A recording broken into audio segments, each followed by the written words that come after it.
அன்பர்களுக்கு வணக்கம். கிருஷ்ண ஜெயந்தி பூஜை செய்வதற்கு நல்ல நேரமும் வழிபாட்டு முறையும், குழந்தை வரம் வேண்டுபவர்களுக்கு கிருஷ்ணரை எந்த முறையில் வழிபட வேண்டும், கிருஷ்ண ஜெயந்தி அன்று கிருஷ்ணருக்கு கண்டிப்பாக படைக்க வேண்டிய 5 நைவேத்திய பொருட்கள், கிருஷ்ணரை பூஜை செய்து வழிபடும் முறை, இந்த நேரத்தில் வழிபடுவதால் கிருஷ்ணரின் அருள் அனைவருக்கும் கண்டிப்பாக கிடைக்கும். இது வரைக்கும் நம்ம சேனல் நீங்கள் சப்ஸ்கிரைப் பண்ணலாம், மறக்காமல் சப்ஸ்கிரைப் பண்ணுங்கள். டெம்பிள்ஸ் பிளேலிஸ்ட்டை கிளிக் பண்ணாலே உங்களுக்கு எல்லா வீடியோஸும் கிடச்சிரும்.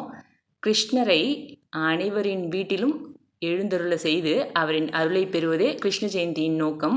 கிருஷ்ண ஜெயந்தி இந்த ஆண்டு ஆகஸ்ட் மாதம் 26ஆம் தேதி, அதாவது திங்கட்கிழமை, தேய்பிரை அஷ்டமி, கிருத்திகை, கிருஷ்ண ஜெயந்தி என பல தெய்வங்களுக்கும் உரிய வழிபாட்டு நாள் ஒரே நாளில் இணைந்து வருவதால் இது மிக மிக சிறப்புக்குரிய நாள். அதுவும் குழந்தை வரம் வேண்டுபவர்களுக்கு நிச்சயம் பலன் தரக்கூடிய மிகவும் நல்ல நாள் இந்த கிருஷ்ண ஜெயந்தி. கிருஷ்ண ஜெயந்தி வழிபாட்டு நேரம் ஆகஸ்ட் மாதம் 26ஆம் தேதி காலை 9:13 முதல் ஆகஸ்ட் மாதம் 27 தேதி காலை 7:30 வரை அஷ்டமி திதி உள்ளது. ஆகையால் கோகுலாஷ்டமி வழிபாட்டினை மேற்கொள்பவர்கள் ஆகஸ்ட் மாதம் 26 தேதி மாலை 6 மணிக்கு பிறகு கிருஷ்ணர் வழிபாட்டினை துவங்கலாம். கிருஷ்ண ஜெயந்தி கொண்டாட நினைப்பவர்கள் ரோகிணி நட்சத்திரம் இருக்கும் சமயமான ஆகஸ்ட் 26 தேதி இரவு 9:40 மணிக்கு துவங்கி ஆகஸ்ட் 27 தேதி இரவு 8:54 வரை தங்களின் வழிபாட்டினை மேற்கொள்ளலாம். ரோகிணி நட்சத்திரம் மற்றும் அஷ்டமி தேதி இரண்டும் சேர்த்து வழிபடுவதற்கான நேரம் ஆகஸ்ட் 27 காலை 6 மணி முதல் 7:20 வரை உள்ளது. குழந்தைக்காக விரதம் இருப்பவர்கள் எப்படி வழிபடணும்னு சொல்கிறேன். பொதுவாக கிருஷ்ண ஜெயந்தி வழிபாட்டினை மாலையில் மேற்கொள்வதுதான் வழக்கமாக உள்ளது. கிருஷ்ணரை வரவேற்க ஆயர்பாடியில் மாலை நேரத்தில் தான் விளக்கேற்றி மேளதாளங்கள் இசைத்து கோபியர்கள் கொண்டாடியதாக புராண கதைகள் உண்டு. மகாலட்சுமி வழிபாட்டினையும் மாலையில் செய்வதுதான் சிறப்பு என்பதால் கிருஷ்ண ஜெயந்தி வழிபாடுகளை மாலையில் துவங்கி இரவு வரை கொண்டாடுவதுதான் மிக மிக சிறப்பு. இதுவே கிருஷ்ணர் அவதரித்த நேரமாகவும் சொல்லப்படுகிறது. அதே சமயம் குழந்தை வரம் வேண்டி கிருஷ்ண ஜெயந்தி விரதம் இருப்பவர்கள் ரோகிணி நட்சத்திரமும் அஷ்டமி திதியும் இணைந்திருக்கும் நேரத்தில் வழிபடுவதே மிகவும் சிறப்பானது.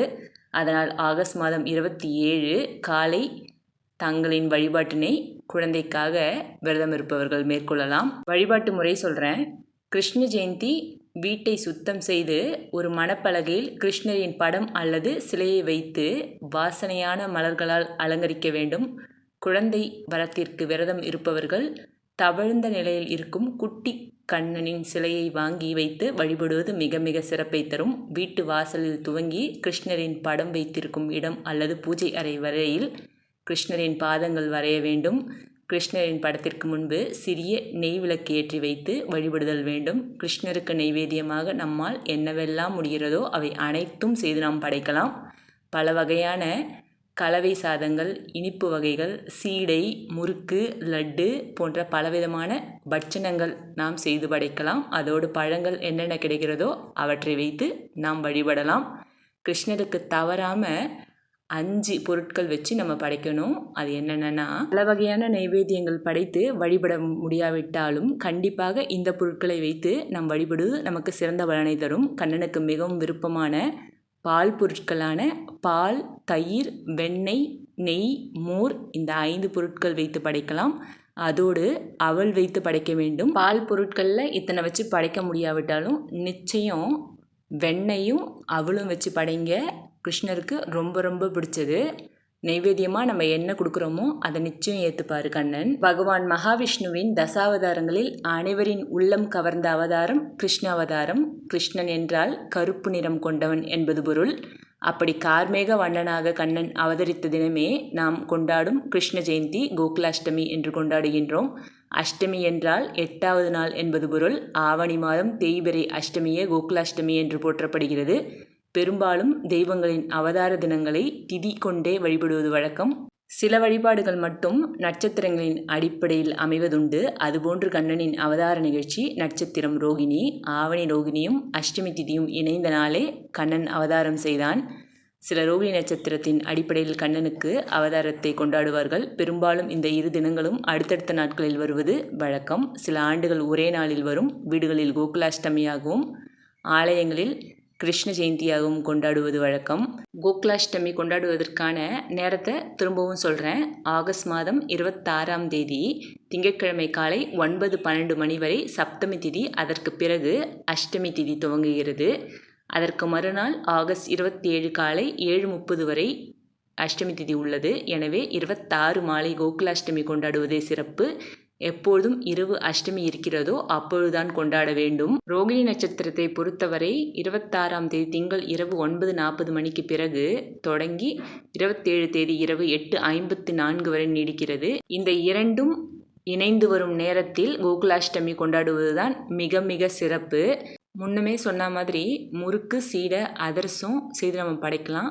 எத்தனை பட்சங்கள் செய்தாலும் வெண்ணெய் வைக்க வேண்டியது மிக மிக முக்கியம். பிற பட்சணங்கள் செய்ய வசதி இல்லைனா கூட சிறிது வெண்ணெயும் அவள் சமர்ப்பித்தாலே போதும் கண்ணனுக்கு, அவன் மனம் மகிழ்ந்து விடுவான். செல்வ வளம் வேண்டுபவர்கள் தவறாமல் அவள் நெய்வேத்தியம் செய்தல் வேண்டும். குசேலன் கண்ணனுக்கு அவள் காணிக்கையாக்கி குபேர சம்பத்துகளை பெற்றான் என்பது புராணம். நம்மளால் கண்ணனுக்கு வேற எதுவுமே வச்சு படைக்க முடியாவிட்டாலும் வெண்ணையும் அவளும் வச்சு படைச்சால் கூட போதுமானது. முழு மனதார நம்ம என்ன வச்சு படைக்கிறோமோ அதை முழு மனசோடு ஏற்றுக்கொள்வான் கண்ணன். நம்ம முழு மனசோடு என்ன கொடுக்குறோமோ அதை மனதார ஏற்றுக்கிட்டு நம்ம வேண்டியதை வேண்டியபடியே நமக்கு தந்தருள்வான் கண்ணன். வழிபாட்டு முறையை நிறைவு செய்வது எப்படின்னு சொல்கிறேன். கிருஷ்ணருக்குரிய மந்திரங்கள், பாடல்கள், நாமங்கள் அவற்றை சொல்லி நாம் வழிபட வேண்டும். எதுவும் தெரியாதவர்கள் நமக்கு தெரிந்த கிருஷ்ணரின் பெயர்களை சொல்லி வழிபடலாம்.